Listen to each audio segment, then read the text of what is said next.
Regardez la qualité du dialogue qu'il a avec ses enfants. Une qualité spirituelle, une qualité qui dépasse ce que... C'est de l'amour, ça. Et l'amour, c'est parfois un sourire, c'est parfois une main, c'est parfois de la complicité, des choses que l'on ne dit pas, mais que les deux ont entendues. Ça, c'est le prophète, et ça, c'est ce qu'on doit aujourd'hui appliquer dans notre famille, mais avec trois choses. La première des choses, c'est dispenser la connaissance. N'oubliez jamais que le prophète a offert à ses compagnes comme à ses enfants la connaissance. Mais pourquoi la connaissance est importante? Parce que la connaissance, c'est ce qui donne la conscience de Dieu. Innama yakhshallaha min ibadihi al-ulama. Donc, le cœur va rester réveillé dans le travail de la connaissance. Invitez vos enfants à la connaissance. Éteignez les postes de télévision quand il n'y a rien d'intéressant. Ouvrez les livres pour lire. Donnez des livres de littérature, d'imaginaire. Façonnez les intelligences, façonnez les esprits. Le prophète a été enseigné par Dieu qui était Rabbul Alamin. Rabbul Alamin, il lui dit Wal Qamar, il lui dit Wal Fajr, il lui dit Was Sama, il lui dit regarde, ça c'est un livre, lis, apprends, sois curieux. Vous devez donner à vos enfants le sens de la curiosité, le sens de la connaissance, le sens du livre. Il faut un djihad de l'intelligence, il faut un djihad de la lecture. Ça ne suffit pas de venir à une conférence islamique en entendant « Iqra bismi rabbik » et puis de dire « l'islam dit ça », les musulmans ne le disent plus. L'islam dit « Iqra bismi rabbik », les musulmans ne le disent plus dans leur famille. Prends des livres sur l'islam. Mais quels sont les livres sur l'islam? Uniquement des livres qui parlent de l'islam? Non. Des livres sur la société, des livres sur les êtres humains, des livres sur les droits, des livres sur la sociologie. Tous les livres qui façonnent l'intelligence orienteront ton cœur si tu es dans la lumière, Inch'Allah. Et ça, c'est une chose qui est importante. Renouer avec l'intelligence dans la maison. Deuxième des choses, il faut offrir énormément de cette présence et de cette tendresse. Et là encore, c'est pas simplement une question de quantité, c'est une question de qualité de présence, de qualité de communication, de trouver à écouter davantage, à dire davantage. Et vous apercevez, vous savez, je veux dire, pour les gens qui sont de notre génération, maintenant on a dépassé les 40 ans, nous reviennent en mémoire des choses que nos parents nous ont dites, qui paraissaient rien et qui sont tellement importantes. Donc de ce point de vue-là,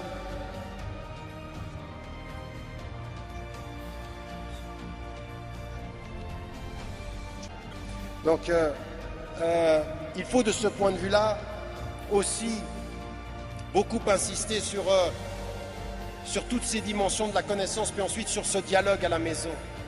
Établissez des espaces de dialogue à la maison, établissez des espaces où vous voyez comment le prophète était dans la qualité. Ce n'est pas toujours facile, mais c'est nécessaire.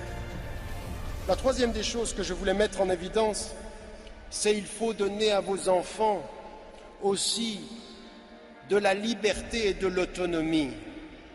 Alors, vous savez, moi je suis le premier.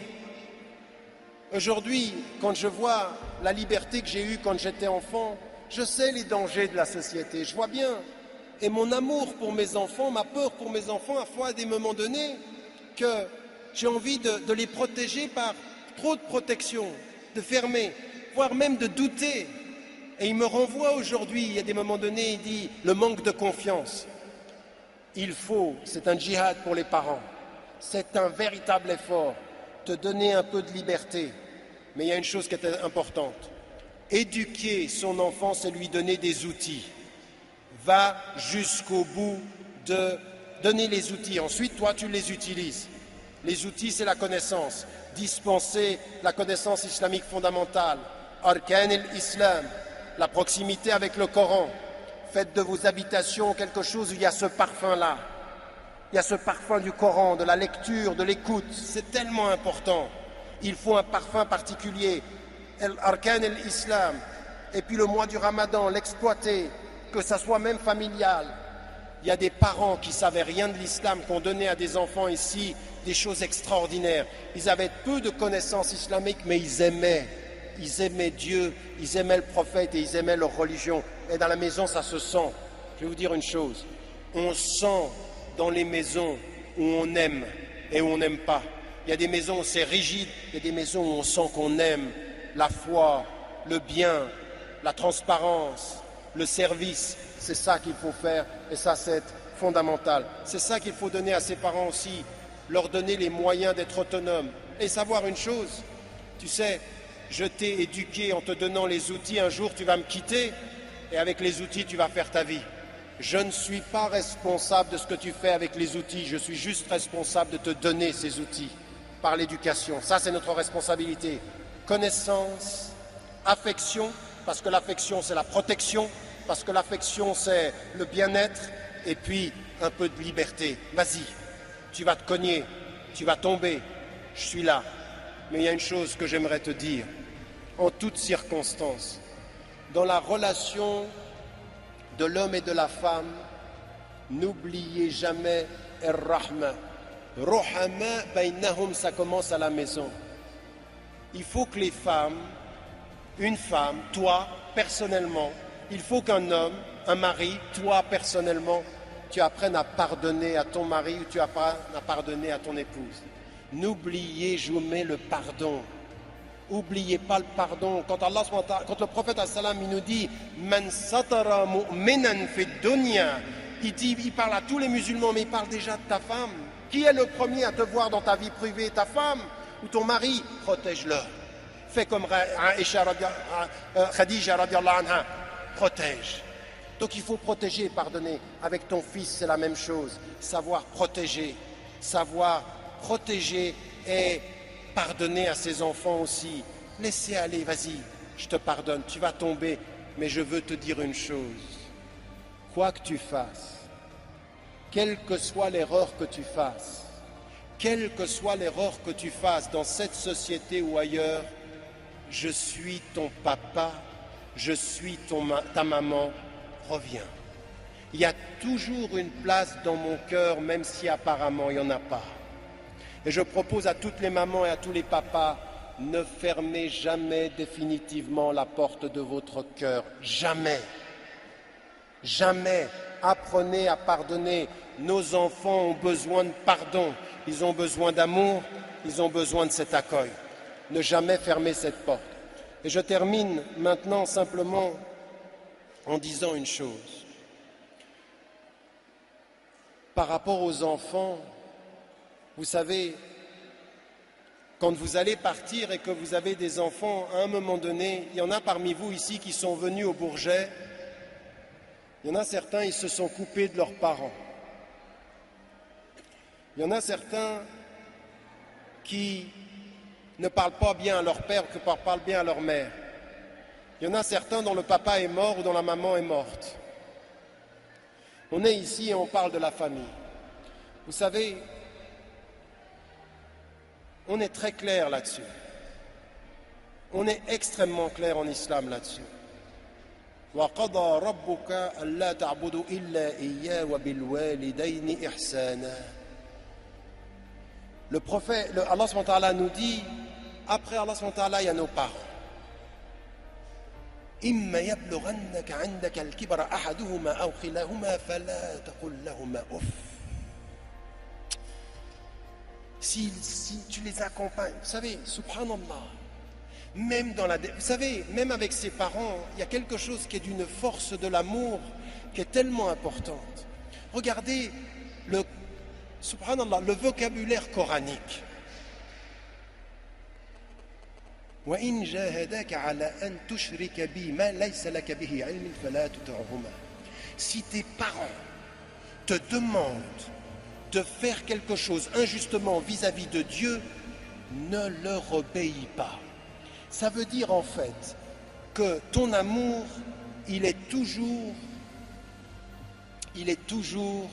lié à tes principes. Tu n'aimes pas aveuglément. Je t'aime papa, je t'aime maman. Mais si tu me demandes devant Dieu de faire quelque chose qui lui déplaît, je ne peux pas. La ta'ata li makhlouqin fi ma'siyati al-khaliq. Tu n'obéis pas à une créature en désobéissance aux créatures. C'est pas possible. Je ne peux pas. Et le Coran te le dit, s'il t'oblige ou t'invite à quelque chose qui est contre, alors ne leur obéis pas. Mais attendez, regardez ce qui vient. وَصَاحِبْهُمَا فِي الدُّنْيَا مَعْرُوفًا. Et accompagne-les de la meilleure des façons. En d'autres termes, mon amour n'est pas aveugle, mais même si vous ne respectez pas les principes, par ordre de Dieu, je dois vous accompagner. Et regardez le vocabulaire coranique, je termine tout de suite. C'est fini, merci. Inch'Allah les frères, tout de suite. Donnez-moi 2 minutes et je conclus. Regardez le vocabulaire coranique. وَاتَّبِعْ سَبِيلَ مَنْ أَنَابَ إِلَيْهِ. Regardez les 2 mots ici. Ça, on ne fait pas assez en islam, on ne fait pas assez dans nos commentaires. Allah subhanahu wa ta'ala, il nous dit 2 choses dans le Coran. Accompagne-les de la meilleure des façons. Donc, les parents qui n'auraient pas suivi l'islam ou qui te demanderaient quelque chose d'injuste, وَاتَّبِعْ سَبِيلَ, et suis le chemin. Accompagne-les et suis le chemin. Tu suis le chemin de tes principes et tu accompagnes ceux qui ont droit à ton amour. Regardez cette formule, c'est en 2 versets du Coran. Si vous n'arrêtez pas et si vous n'allez pas dans cette profondeur, vous ne comprenez pas cette force de l'islam. C'est exactement ce que dira Ibn Hanbal quand quelqu'un viendra lui poser la question sur dois-je suivre mes parents ou dois-je partir en situation de guerre. Regardez, suis tes principes, suis ceux qui suivent les principes, mais n'oublie jamais d'accompagner de cœur. Donc d'intelligence, de cœur et de corps, tu suis les principes, de cœur avec tes parents. وَصَاحِبْهُمَا فِي الدُّنْيَا مَعْرُوفًا. Sahib, tu es un ami de leur route, mais tu suis. وَاتَّبِعْ سَبِيلَ. Regardez ces 2 mots, ils sont là dans les 2 versets. Il faut réfléchir à ça. Et ça veut dire quoi? Ça veut dire que même dans ces situations-là, vous savez, Asma, la fille de Abu Bakr, elle demande au prophète, c'est le Ummi, sa femme, sa mère, elle vient, elle n'était pas croyante, elle vient demander de l'argent, est-ce que je dois faire le lien? Elle lui dit, Naam, Sili, Ummaki, c'est-à-dire, établis le lien avec ta maman. Et donc, on termine là-dessus parce que ça, c'est important. Vous avez des parents et il faut les servir dans cet amour. C'est-à-dire protéger de leur amour. Et le prophète a dit, ce qui reste, c'est birrul walidain, le lien avec. Attendez, as-salatu ala waqtiha, c'est-à-dire la prière à son heure, ou birrul walidain, c'est-à-dire le lien avec ses parents. Ensuite de ça, quand ils sont là, les invocations et le service, servir. Mais ça va très loin. Anta wa maluka li abik, toi et ton argent, tu appartiens à ton père et tu dois par 3 fois Ummak, c'est ta mère que tu dois faire, à laquelle tu dois faire attention. Donc un service absolu. Et la deuxième des choses, c'est que même s'ils te demandent de faire des choses qui ne sont pas islamiques, même s'ils n'étaient pas croyants, même si tu t'es converti qu'ils ne le sont pas, tu les accompagnes de la meilleure des façons, même si tu suis la voie de l'islam. Tu suis la voie de l'islam et tu accompagnes tes parents et tu les sers. Mais ça, s'il vous plaît, ça n'est pas des mots. C'est chacun d'entre vous ici, quelle relation vous avez avec votre maman, quelle relation vous avez avec votre papa. Et s'il est parti, si votre papa est parti, rahimahullah, et si votre maman est partie, rahimahullah, invoquez. Ils sont là avec vous dans votre cœur quand vous êtes avec eux. Et Allah subhanahu wa ta'ala, il entend ceci, ces invocations-là, ce service-là. Mais écoutez, vous voulez être des citoyens français? Vous voulez être des citoyens qui contribuent au futur de la France? Soyez des enfants respectables. Soyez des filles et des hommes respectables. Je ne sais pas un grand citoyen qui ne sache pas ce que c'est qu'être un bon enfant. L'enfant de son père et de sa mère, la fille de son père et de sa mère. Vous pourrez me dire ce que vous voulez sur la citoyenneté. Si tu ne sais pas servir tes parents, tu ne serviras pas ta patrie. Wallahu a'lam wa a'la wa ahkam wa salamu alaykum. Allah subhanahu wa ta'ala, il vous parle au niveau de votre intelligence et de vos besoins du moment. Et vous dites, écoutez, je suis seul, un jour je vais me retrouver vers Allah subhanahu wa ta'ala. Chacun sera seul. Inna lillahi wa inna ilayhi raji'un. Même avec le couple, tu as Dieu et tu vas retourner à Dieu. Et le prophète, il nous a enseigné cette solitude même à 2. Bien. Et à un moment donné, il nous dit dans le Coran, une chose qui parle à l'individu, mais qu'on doit comprendre en couple. Il y a un verset du Coran qui parle à l'individu, mais il faut le comprendre à deux. La yukallifu Allahu nafsan illa wus'aha. Dieu ne demande pas à un être plus que ce qu'il peut porter. Et souvent, nous on reprend ce verset, on le lit tout seul. On se dit, Allah subhanahu wa ta'ala, il ne va pas me demander plus que ce que je peux porter. Arrêtons-nous un petit moment. Réfléchissons à ce verset. J'ai décidé un jour de faire ma vie avec toi, ma femme. J'ai décidé un jour de faire ma vie avec toi, mon mari.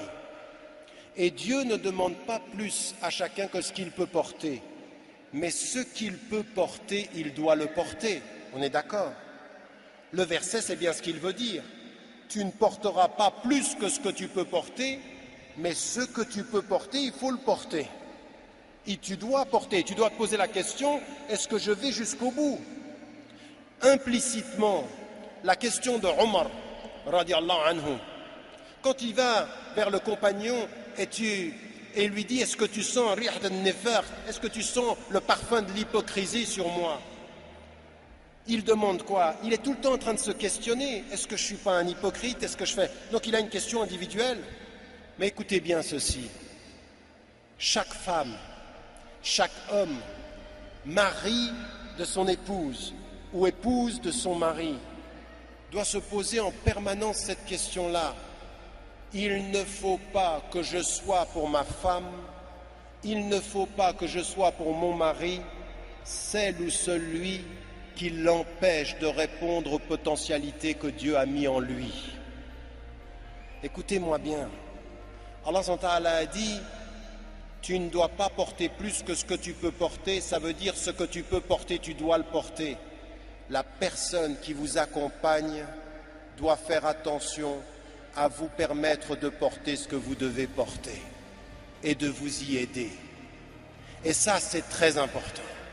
C'est tellement important que si je suis ta femme, que si je suis ton mari, il y a des hommes, ils sont accompagnés de femmes qui ont des potentialités extraordinaires. Elles ne peuvent pas s'épanouir parce que l'homme, il pense à lui et il ne pense pas à elle. Et le jour du jugement dernier, Allah subhanahu wa ta'ala posera la question, est-ce que tu as fait tout ce que tu pouvais faire? Le mari sera responsable de ne pas avoir laissé sa femme s'épanouir, accomplir ce qu'elle avait à faire. Il y a des femmes d'une compétence extraordinaire. Et s'il y a une chose que vous ne trouverez jamais chez le prophète, toutes les femmes qui sont apparues et qui étaient ses épouses ou les femmes qui étaient des compagnons du prophète, elles sont allées au bout de leur potentialité. Et nous, ce que nous devons faire dans notre couple, je suis là pour te permettre d'aller au bout de tes potentialités. Je suis la protection de tes fragilités et le chemin de tes potentialités. À la femme comme à l'homme. Que tous les maris qui sont ici, que toutes les femmes qui sont ici se souviennent bien de ça. Le prophète s'appuyait sur l'intelligence et l'épanouissement de chacun. Vous ne faites pas un couple sans épanouissement potentiel. Chacun doit le vouloir pour soi et chacun doit le vouloir, Inch'Allah, pour l'autre. Et ça, c'est une dimension importante. J'aimerais mettre en évidence un certain nombre de choses qu'il faut vraiment réaliser avec ses enfants aussi. Vient un jour où on a des enfants, vient un jour où il faut accompagner ses enfants. Et j'aimerais simplement vous dire, n'oubliez jamais que vous êtes un homme, que vous êtes une femme et que vous n'êtes pas simplement des parents. Ne faites pas en sorte que vos enfants vous empêchent d'être des femmes et des hommes et que vous ayez à répondre à Allah subhanahu wa ta'ala. Il ne faut pas oublier ça. Vous n'êtes pas que papa, vous n'êtes pas que maman. Vous êtes des êtres humains qui cherchez leur accomplissement. À un moment donné de votre vie, il faut reprendre des études. À un moment donné de votre vie, quand vos enfants, vous leur avez donné, accompagné, il faut vous prendre en charge. Vous n'êtes à la charge devant Dieu que de vous-même. Et il faut se prendre en charge. Donc il ne faut pas vivre par procuration. Qu'aucun homme dans sa famille, qu'aucune femme dans sa famille ne vive par procuration. Vous ne pourrez pas le jour du jugement dernier dire « Ah mais moi je vivais pour eux ». Non, Si vous vivez pour eux en vous négligeant, si vous n'êtes pas épanoui, si vous êtes une tristesse dans votre quotidien, alors vous n'y arriverez pas. Vous ne pourrez pas répandre la paix et le bonheur si vous ne le vivez pas un peu. Donc, c'est une exigence personnelle. Et par rapport aux enfants, n'oubliez jamais que le prophète, salam, il était de ce point de vue-là également d'une façon extraordinairement affectueuse et tendre. Le prophète, salam, et ça c'est dans la famille, c'est très important. À quoi sert un papa et à quoi sert une maman? La première des choses dans l'espace social, c'est à donner la protection. Comment protège-t-on son fils et comment protège-t-on sa fille? Par deux voies que vous allez retrouver chez le prophète. Le prophète utilise tous les jeunes hommes à côté de lui pour leur donner des conseils. Il travaille avec leur intelligence et en même temps, il les couvre de son affection. Il les prend pendant la khutba du vendredi et il les porte sur ses mains. Il les laisse se mettre sur son dos pendant qu'il prie. Il les embrasse devant toute la communauté. Il a, le prophète, l'affection visible. Il protège de la foi ses enfants et de son affection. Il donne de son affection et il offre tactilement. Il touche ses enfants, il les embrasse. Et à ce bédouin qui lui dit « Moi j'ai 10 enfants, je n'en ai embrassé aucun », il lui parle de rahma. Allah subhanahu wa ta'ala, il donne ça à qui? Les ruhama. Ar-Rahman, Ar-Rahman. Ar-Rahman, c'est le miséricordieux qui donne ça au Ruhama. Cette dimension-là, dans la famille aujourd'hui, il faut qu'on revienne à ça.